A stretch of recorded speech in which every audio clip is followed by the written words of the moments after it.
he said, "Come on, come up stage." And I got to count in Seek and Destroy for the band, and it was so cool. And Lars come up to me on stage, and I've seen you at so many shows in the same spot. How many shows have you been to? And thank you for doing this. Is everything okay? It was so nice. Welcome back to another episode of That Sound Podcast. And if you love music, you're in the right place. Today we are joined by Craig Maguire from Tell Craig Your Story. How are you, sir? Good, thanks, Gavin. How are you today? I'm fantastic, man. Thanks a million for coming on. It was a pleasure being on your show last week. I really enjoyed our chat, so it's great to have you on our side this week and put you on the pedestal and ask a few questions. I don't normally get it this way before, so it's actually good to actually answer some questions rather than ask a bunch of questions. So Yeah, thank you. yeah, it was the same for me. It was a pleasure kind of being on the other side for once. So tell us about your podcast and your YouTube channel for anyone that's not too familiar. Yeah, so it's called Tell Craig Your Story, obviously, and it started in 2020, just before the pandemic hit. So I just there was a girl that started working with us um, in Shanghai, and she was a 14-time jump rope champion, and I just wanted to interview her. I'd wanted to do a podcast for such a long time, and I said I made up this story that, hey, you know, I've got this U Butte podcast. Would you like to come on?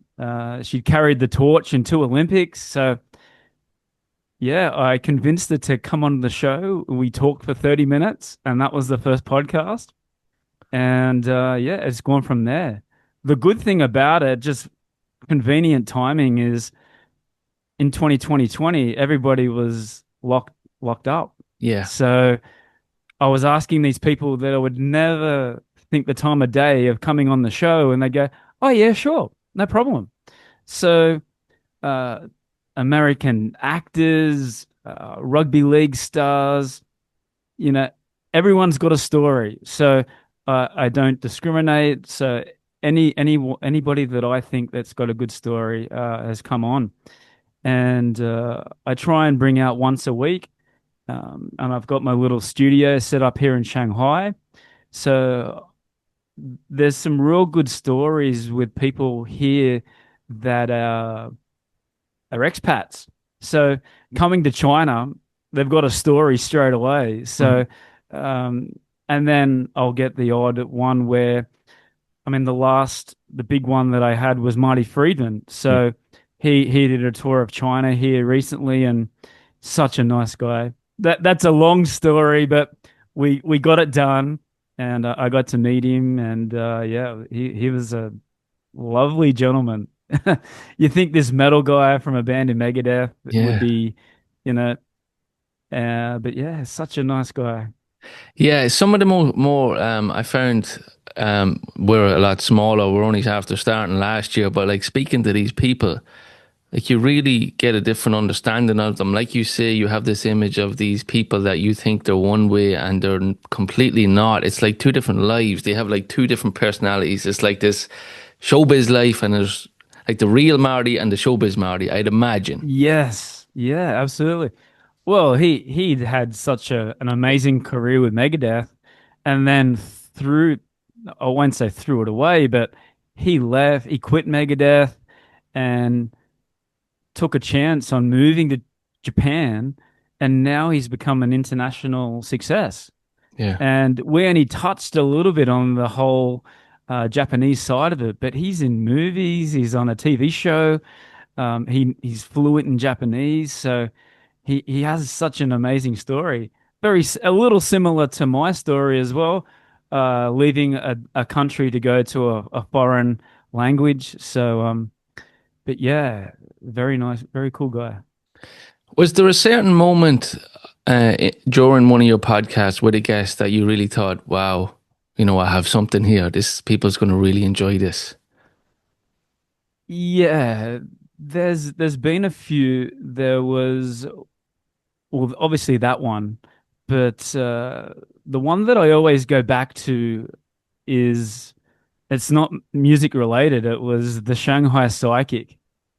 And it was just as I was getting on a bit of a roll with my podcast and bit of a skeptic myself. And he answered all these questions and he didn't back away from any question. And at the end, he did a reading for me. Right. And it was so interesting. So anytime somebody comes up to me and says, "Hey, uh, what's one podcast that you should listen to first?" I always tell them to go to that one. I think it's like episode 8 or 9, but yeah, we're up to 172. You were 173, so it just continues to keep going.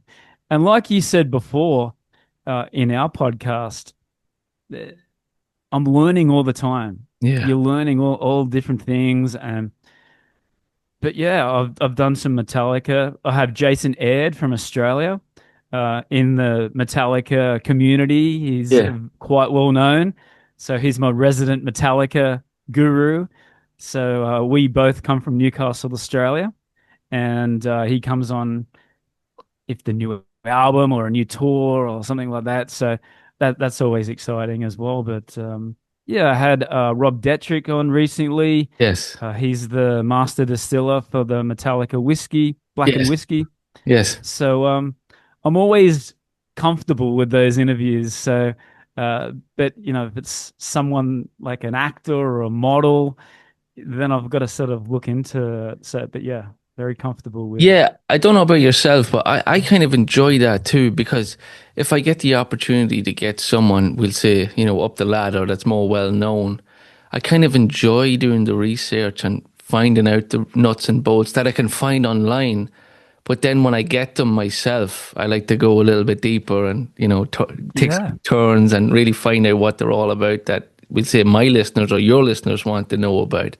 Um, how do you go about kind of chasing down these guys to come on your podcast? What is there any kind of factors that you look into to kind of get these guys on, or is it just anybody that has a story, or what's your kind of Yeah.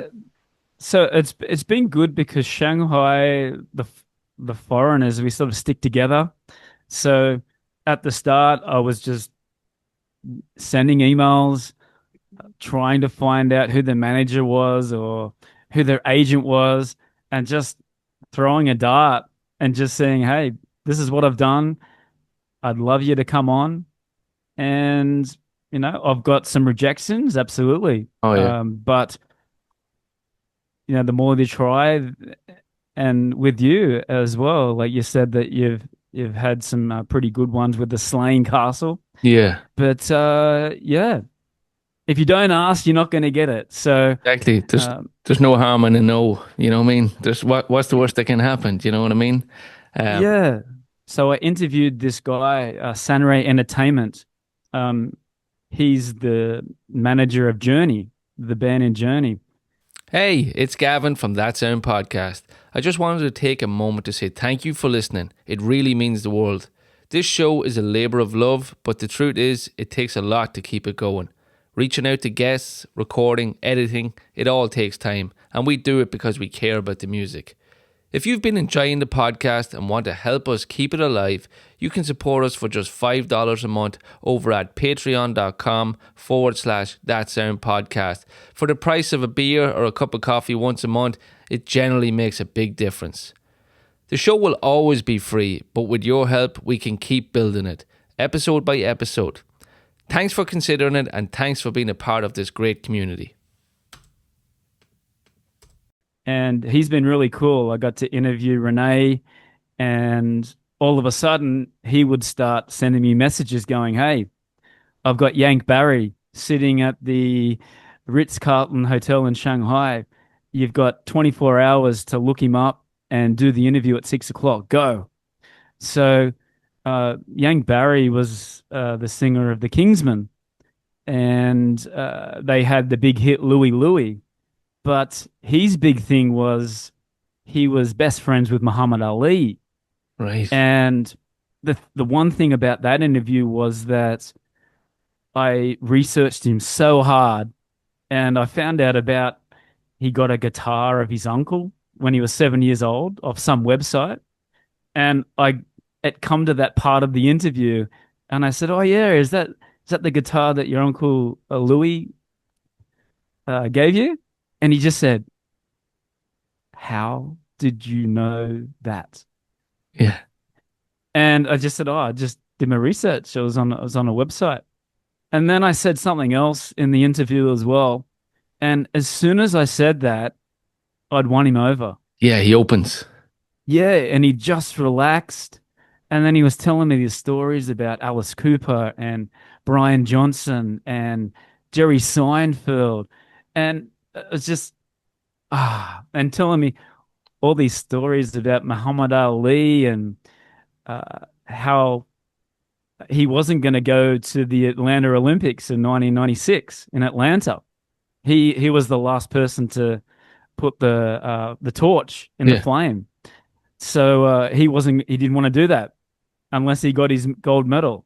So stories like that, yeah, definitely stand out. But if I want to give any advice, you've just got to just keep going out there and doing it. And actually, last night I just sent an email out to Yao Ming, the basketballer Oh from yeah. China. Yeah. So Yao Ming, if you're watching, come on to my podcast. I'd love to have you on. Yeah. Is he still playing? No, No, no, right? he retired quite a while ago. He owned the China Basketball Association. Wow. I don't think he's the owner anymore, but he's such a big celebrity Oh in yeah. China. And Even in America, I think when I lived in America, he was in his prime around like 2010, 11, 12, around then. I think that was his yeah, time, right? Yeah. Yeah, Houston Rockets. yeah, that's right. Yeah, he was huge, wasn't he? Yeah. Yeah. Yeah, yeah, that would be a great chat. But just going back to that email that you got when you get this email, right? You got 24 hours to get to this hotel.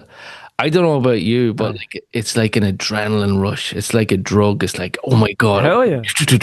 Okay, I'm gonna do this. And then when you get it done, and like you said, you got them to open up because I'm sure these guys are sick of telling the same stories over and over and Exactly. over.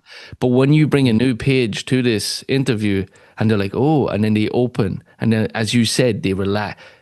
That's like job done. Yeah. This is going to be a good Well, one. You know instantly. absolutely. And when I got there, it was all these big like executive CEOs, and they're talking like millions and millions of dollars. And here I am with my little bag, with my recording and my microphones.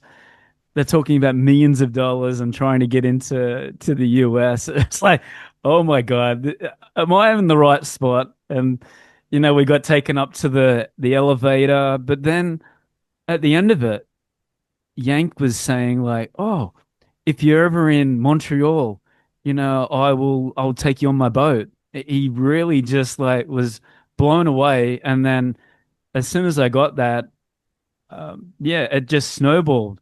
And then that company then uh, invited me to go to the US to interview Journey.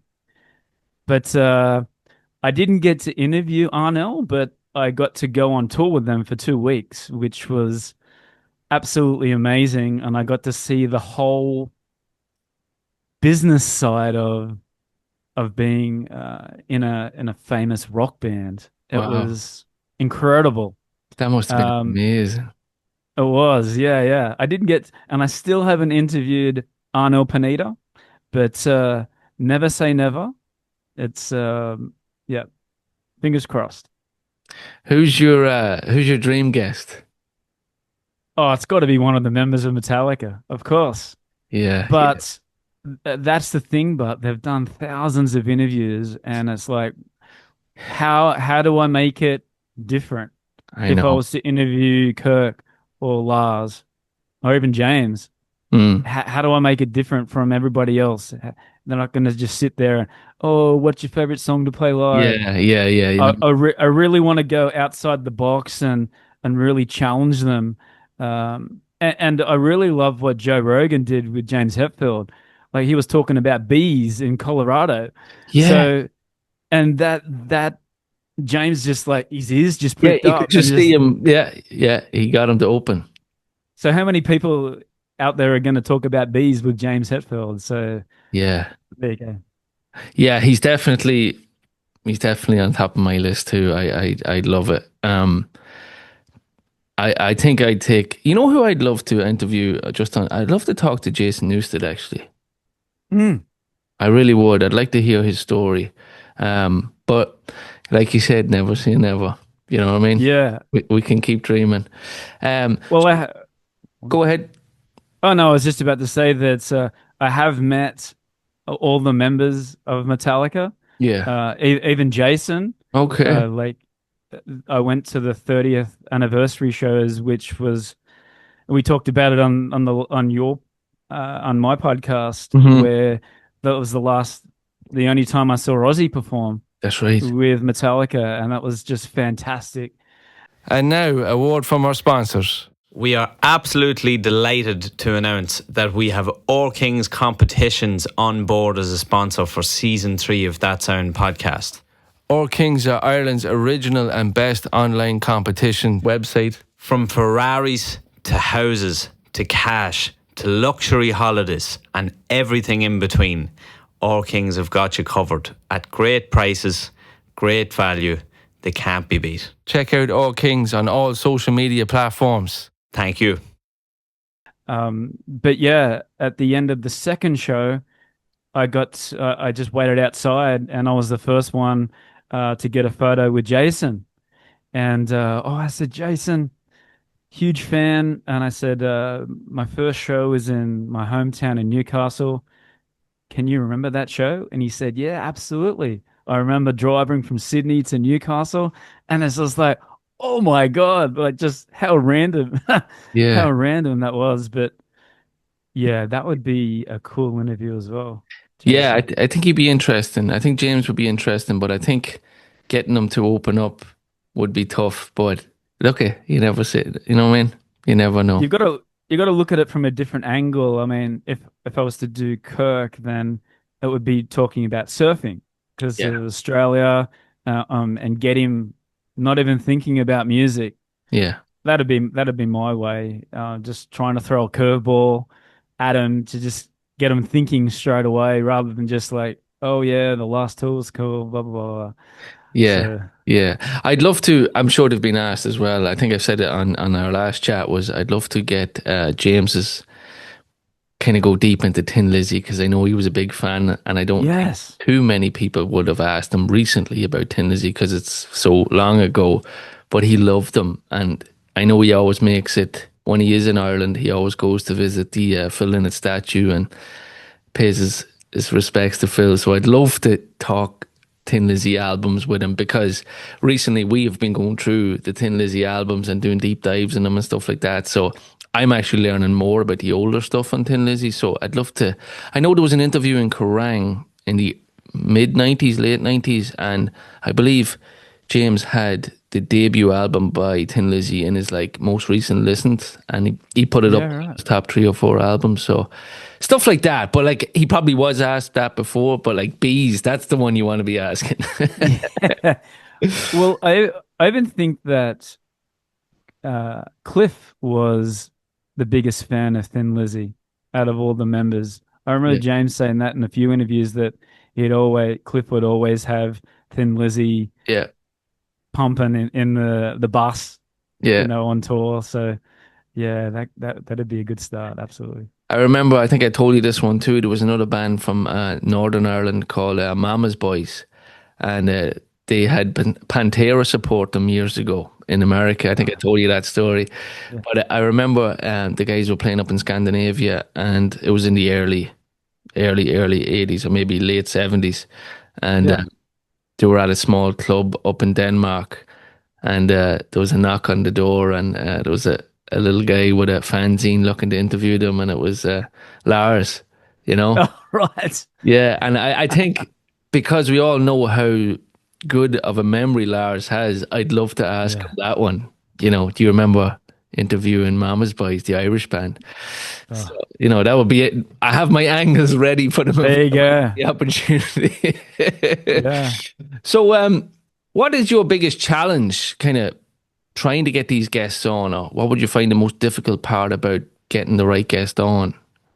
Mm, I think, well, I have my little studio set up here, and I, I I don't know about you, but it's the editing part of it. It's Mm, all fine doing the interview and making sure your equipment is all ready to go and everything's all set up. You've got your team here working on it. But I think the challenge for me at this stage is trying to find the best editor and making it the best as possible for people to catch their eye. yeah, And I've gone through a couple of editors as well, but I can do it, but it takes me so long. And yeah, then I've got your interview. I've got two that I've done before the holidays, so they're all starting to pile up. So I think that is the most challenging thing. And if I'm going to take it more seriously, then I do need to find like an editing team where I can just go, okay, done. I can give it to them straight away, and then they can have it out without me having to check anything. So yeah. That is yeah. difficult because at the minute I'm editing airs and I'm doing it all. And I actually sat up here last night and I said I was doing because, as I said, we were doing the Thin Lizzy stuff. I was Mm. on which album did I do last night? Fighting, right? Yeah. 1975 or something. But I said, okay, I have it rough done now. Okay, I'm going to edit it now and gloss it up and put a few videos in.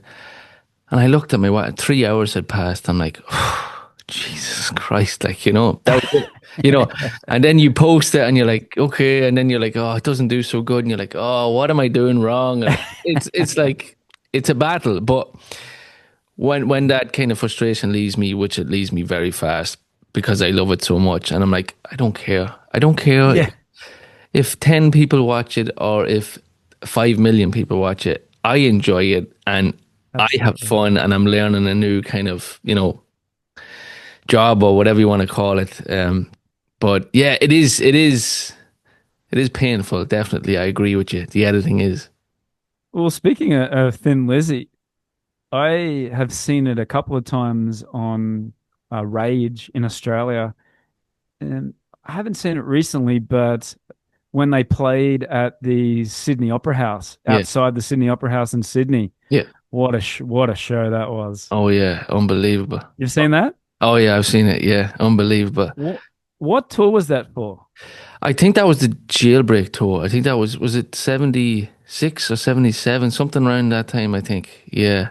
It's amazing because like that album that I just did, kind of going off topic here, but anyway, 75, like they were playing small clubs in Ireland. Like they hadn't broken, they were doing England, they were doing Ireland, small venues, and then Jailbreak came out. And the label actually nearly gave up on them. And Yeah, right. they said, right, if this one doesn't go, we're after giving you a good producer. They're on Vertigo label. You got a good producer, you got a good engineer, you got a good studio. This is it. It's make or break time. And the album dropped and it was doing so. But America was the target, of course. And I remember reading a story that there was just this random DJ in Kentucky, in America, that started playing The Boys Are Back in Town, I think it was. And then it just snowballed from Kentucky, of all places, and just Yeah.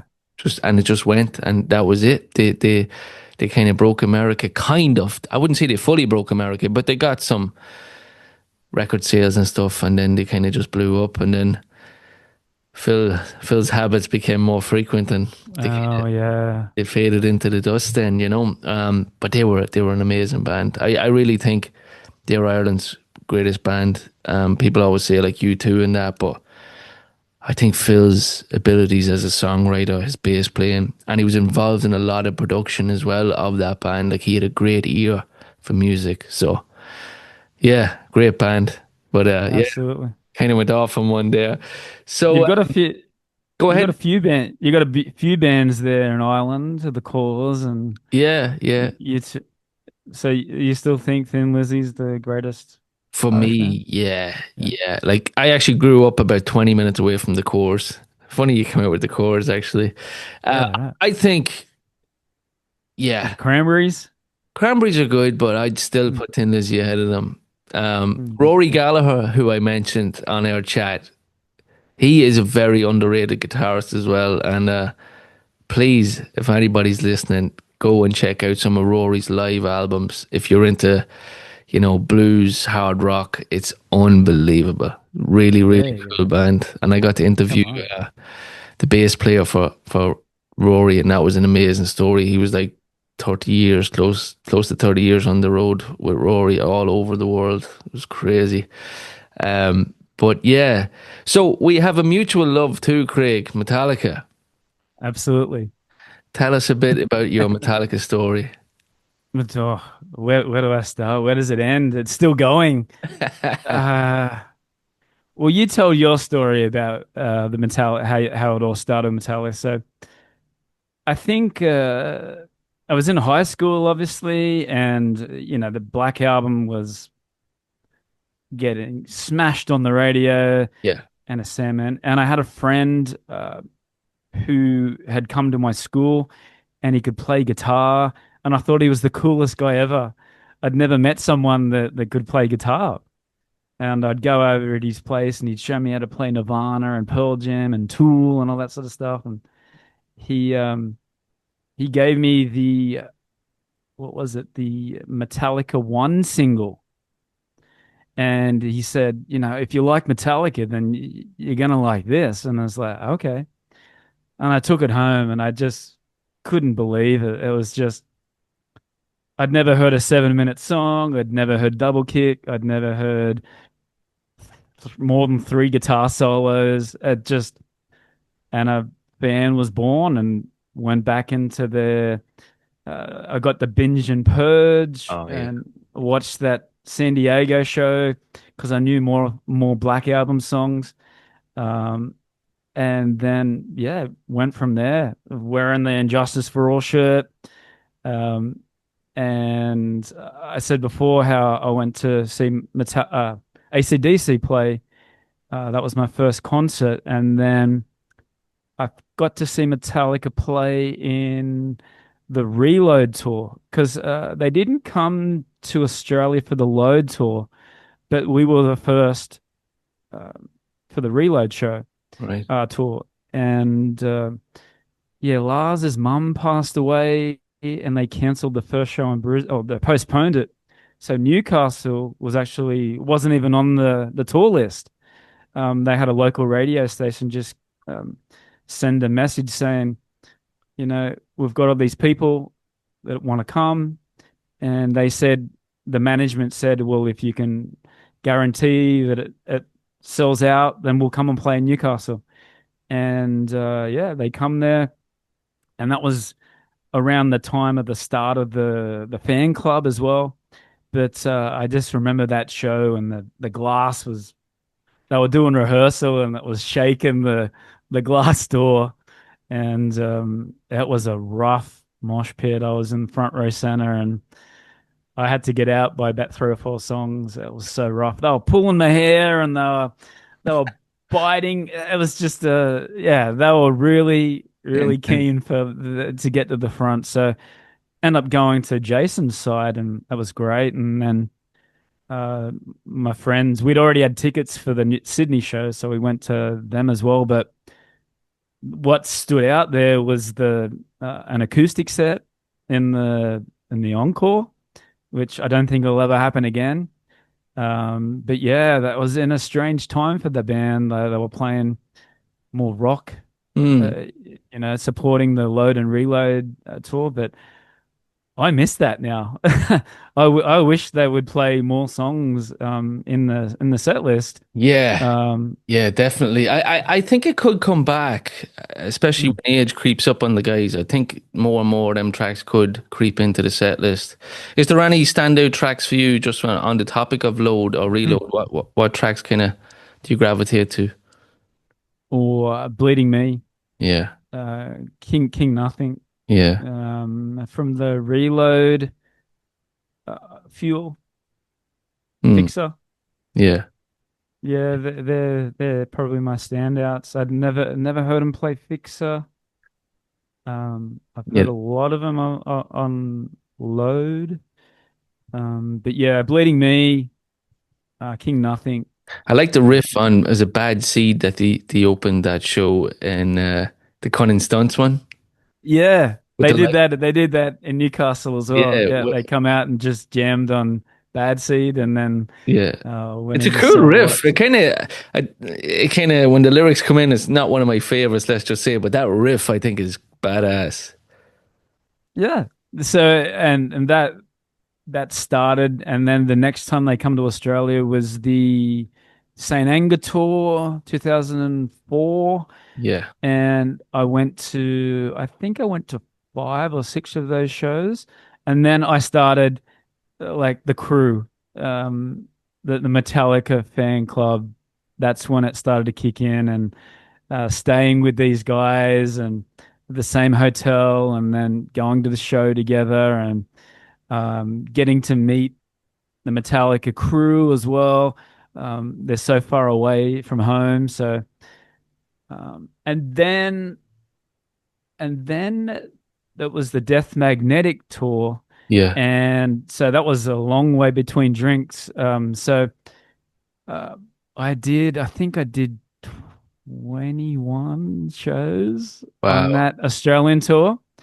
I just almost 21. lost my. I think so, yeah.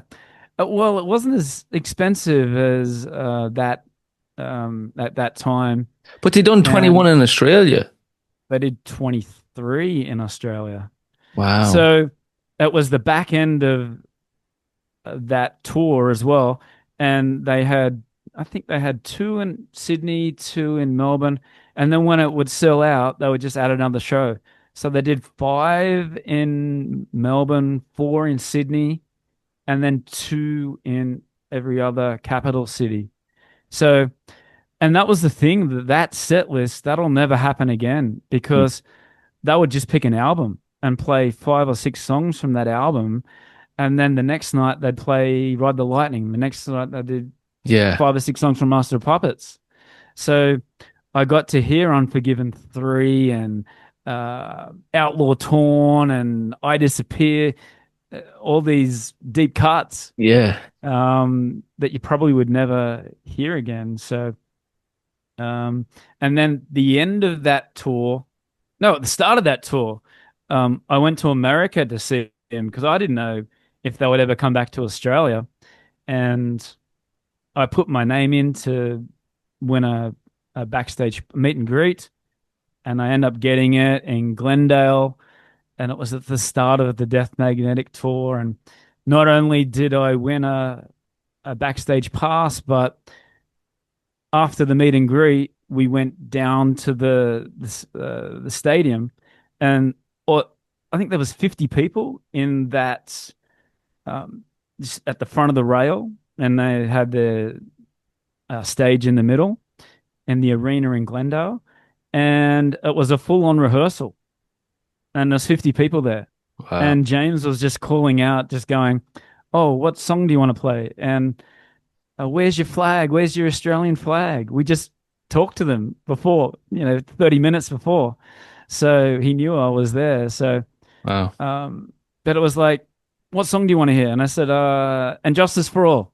And Lars went, okay, cue the Injustice for All music. Okay. And they played the whole song. Oh, shit. So Shit, shit, shit. times like that, it'll never. And then I got to meet the crew there.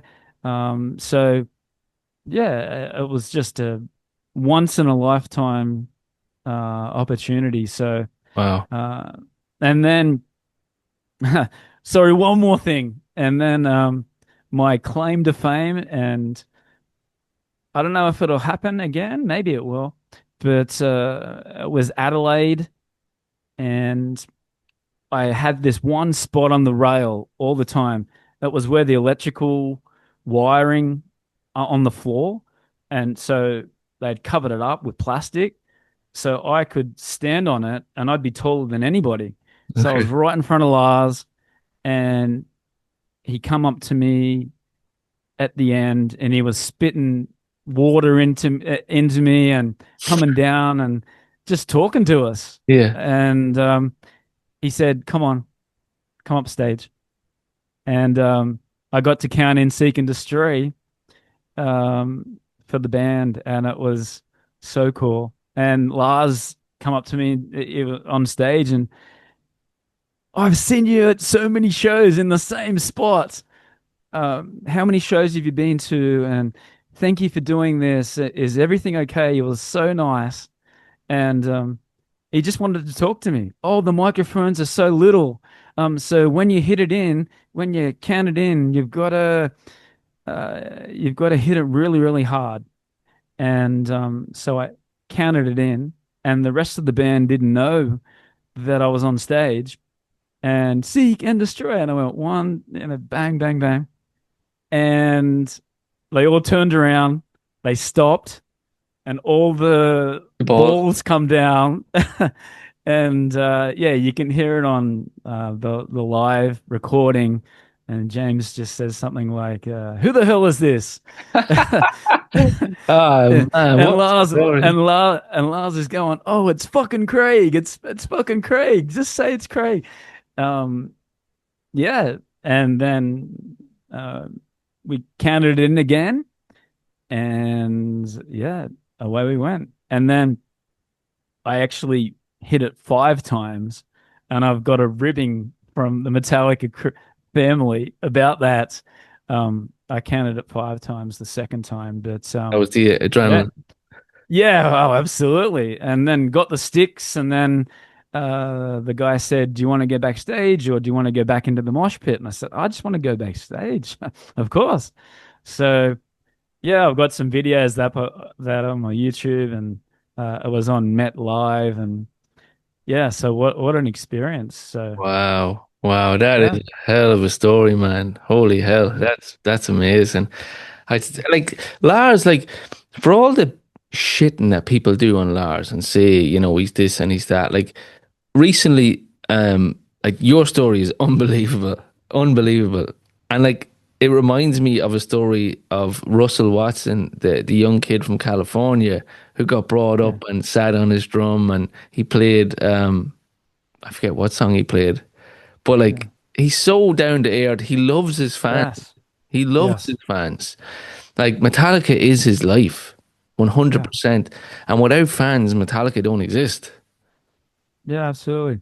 And it's like you were him 20 or 30 years ago with Motorhead and Yeah, Thin Lizzy yeah. and all those, new metal, sorry, not new metal, heavy metal bands that he used to follow. He used to do that. Oh yeah, that with So, the fanzine, like he had it. It was a proper fan. He was infatuated with everybody, and he can yeah. rhyme it off at a split second. His memory amazes me. But Oh, yeah. do you think has he ever noticed you then again? I don't think so. It was a long time after that. I mean, I went to the 30th anniversary shows, and I'm sure he saw me there. Hmm. And they were the best set list of Metallica ever. Yeah. And you'll never get a set list like that ever again. And then all the people that come on um to do the support, to sing a song with them. Dave Mustaine coming up and playing guitar with Metallica.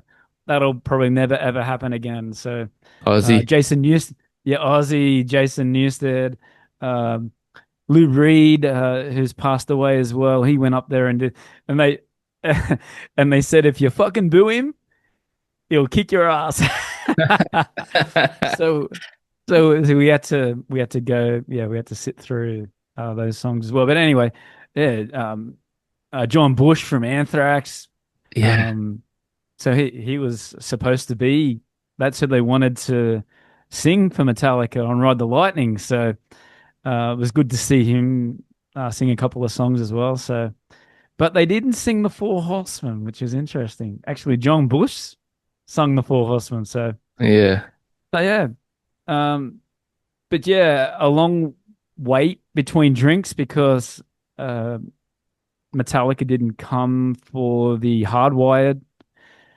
They were supposed to come in 2019, COVID. and then yeah, well, no, James went into rehab Oh, that's actually. right. Yeah, and then Yeah, yeah, so they did your show in Slane. that's right. They did the symphony, and then they were supposed to come out to Australia, and then he went into rehab. So, but I actually flew. I couldn't cancel my ticket, so I ended up flying to Perth anyway, and walking around the city, there was all Metallica shirts. No way. So people in the same boat, no Metallica show, but all the bars were full with Metallica t-shirts.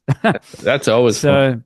So yeah, so people were just having a holiday, and so yeah, I couldn't go one time in 2023 2022 because of the COVID. I got COVID in Australia, but yeah, 2023 got back on it and did 10 shows in the US on that leg, and hearing that first note, hearing the intro, the AC/DC Long Way to the Top, and then the Ecstasy of Gold, Yeah. you know, trying to hold back the tears, It never gets old. No matter how many times ah, you hear it, it never gets old. yeah, You turn into that that was, kid. I do anyway. ah, that was It's so good.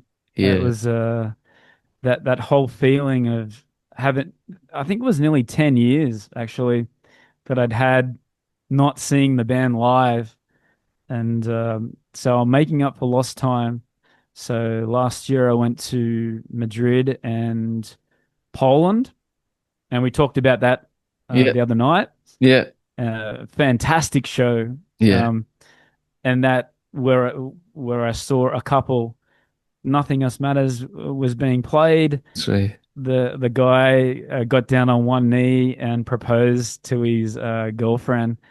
That was an incredible moment. But yeah, and then did Denver recently That's right. on the last tour, and got to meet Rob Dietrich, which is awesome, and the whole crew again. And then yeah, we've got Australia coming up in Yeah. November, so it's the first time in 13 years that the band's played in Australia. So the Australian fans are so pumped. Yeah, I think you guys are going to get something special. I think I so. hope so, Yeah, because they're one-off shows. They're not no repeat. So yeah. you would have to think that obviously they're going to have to play all their classics, but surely they're going to have to Throw maybe in do a new more. song from the new album or something. I don't know. Yeah, yeah. I'd imagine, I hope so too, because like you touched on too, I had a big gap too between Slane Castle was 19 and then Madrid was what, 24, 20, Mm. yeah, 24. So I had that gap too. But like you, I'm making up for lost time as well. I got the I Disappear for Europe next year. I Nice. can't wait for that. But I do hope that there is some changes to the set list. I understand the age and the beast that is the tour on the road where you kind of have to stay in between the lines. But I hope, like you said, they start playing some tracks off, even M72 that hasn't been played yet, or something new. I know a lot of Yes. fans are hoping the same. But like so many fans are traveling to Australia, traveling to Europe, to America. It's mind blowing, it's Yes. but when you understand what it is and you're not an outsider looking out, we know. We know what it's all about. And Yeah. that's why we do it. Yeah. And we said in the other podcast that it's about the friendships as well, and the Yeah. people that you hang out with, and that's a big part of it as well. So just seeing all these people that you haven't seen for years, and then you see them, give them big hugs, have a beer with them, and it's just like yesterday. 100%. So yeah, That's a great real good story, fun. man. Great, great story. Are you up for some questions? A bit of question time, a bit of fun. All right, let's do it. Right. What was the first and last album that you bought?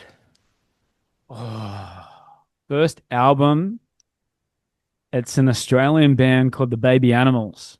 Okay. They a female singer, hard rock band. They supported Van Halen. They're still playing live. Their first album is one of the best rock albums in my opinion ever. Um, and she's super hot as well. She married the guitarist of Extreme, Right. and then she stopped. But yeah, that was my first. The last album was the new Marty Friedman album. Very good. Very good. Yeah, very Um, interesting. I think you answered one of these, the two-part question, but the first and last concert that you went to, I think you told us your first. First one was AC/DC for the Ball Breaker tour. My ears are still ringing from that show. Yeah. And the last one was Denver Denver. for Metallica. Great set. That's Um, it. That's a nice two top bands there. Um, yeah, what is your go-to fast food? What's that? KFC. KFC. Good show. Good show. What do you go for? What is it? The two-piece suit? I Oh, don't nice. know if they Oh have that in yeah, man. Ireland. Yeah. What other hobbies do you have? Uh, so I like to play sport. So I play soccer here, but in Australia, I used to play cricket. Um, I played first grade cricket in Australia. I also played baseball as well. So they're the things I'm into. I play in two bands here as well in Okay, Shanghai. So one is a punk rock band called Full Throttle, and an indie pop band called Jen's Curfew. cool. And I play drums in those two bands. And I'm trying to start uh, like a duo with me on guitar.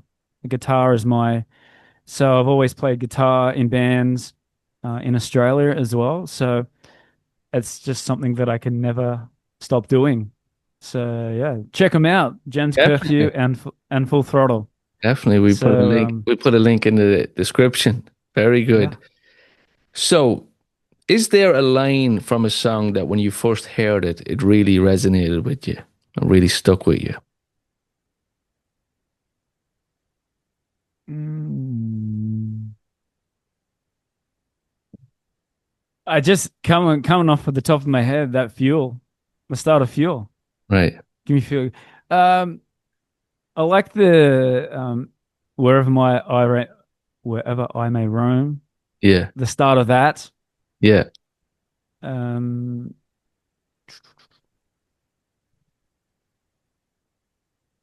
it's not who you are, it's who you know. Very good. Very good. Okay, so we finished with this one. Okay.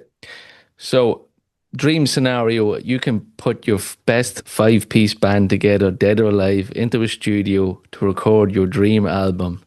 Oh, Who's in the band? oh dear. Ah, damn. My dog growling Uh, there, sorry. you might have to edit this because this might take me some time No, to this is to fun. ha This to is have a, this is a good yeah, one yeah.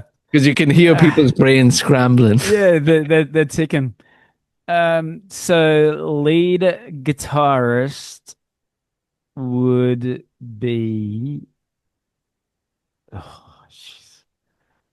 There's so many. I'm gonna get Jimi Hendrix. Jimi Okay, Hendrix good for on me. guitar. Right. Um, Rhythm guitar. Whew. It's a coin flip between Malcolm Young and James Hetfield. Mm. Mm, Malcolm comes up a vocalist. lot. Yeah. Vocalist. This might be an interesting one, but my it would be a flip between Mike Patton of Faith No More. In my opinion, he's one of the best vocalists out there. Okay. And it's not heavy metal or rock, but Eddie Vedder back in the day. Um, there's so many bands out there that used to copy his Oh yeah. style of singing. and he's still doing it now, and his voice is still so good So good. after all these years. So I'd have to say either Eddie Vedder or Mike Patton. Bass player, or there's Les Claypool and Cliff Burton, but I'm going to go for a bit of attitude, and I'm going to go Lemmy. Let me. Okay. Lemmy's going to be my bass player. Bit of attitude. Yeah, yeah, yeah. And drumming. Oh,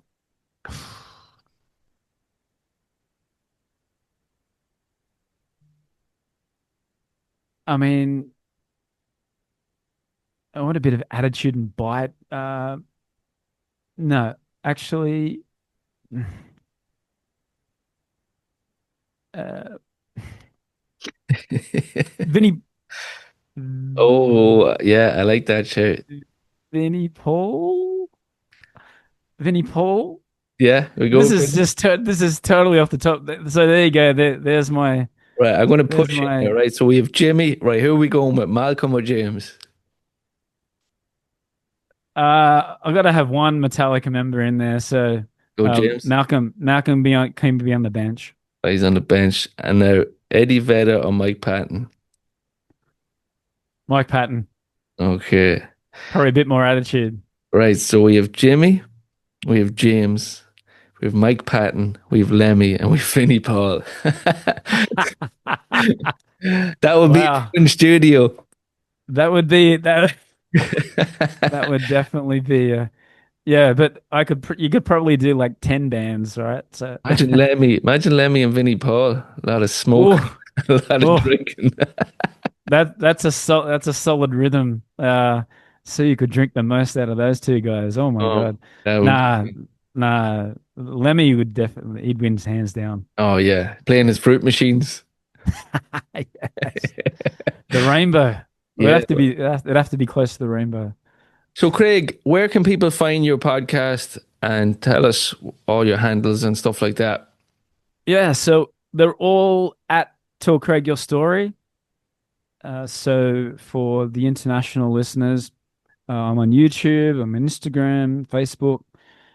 So I have a link tree, so I can send that through, and that's got all the links to. You just got one click, and you can go on Spotify Yeah. or whatever. And then for Chinese listeners, I'm also on Bilibili, and TikTok as well. They've also got Red Note. So all the ones that you can go on. So I go on Podbean, I upload it, and it just sends it to all the Yeah, sends it to all the streaming links. services. It's the Yeah, handiest one. Well, Craig, it's been a pleasure having you on. Thanks so much. I know it can be difficult with time zones and all that crack, but it's been a pleasure, man, and great hearing your story and getting inside the mind of Craig. And keep doing what you're doing, man. It's a great podcast. I really enjoyed. One of the ones that stood out for me was the female fans, the Metallica fans heading over to Antarctica. That was an amazing one. Go check out that episode. And the Rob Dietrich one as well was brilliant. So keep doing what you're doing, man. It's a great show. And maybe down the line we can have a chat again. absolutely. And if I come to Ireland next year, I see Metallica, let's have a Guinness. 100%. It's a fucking plan, man. 100%. All right, Craig, take it easy. Thank you very much. All right, man.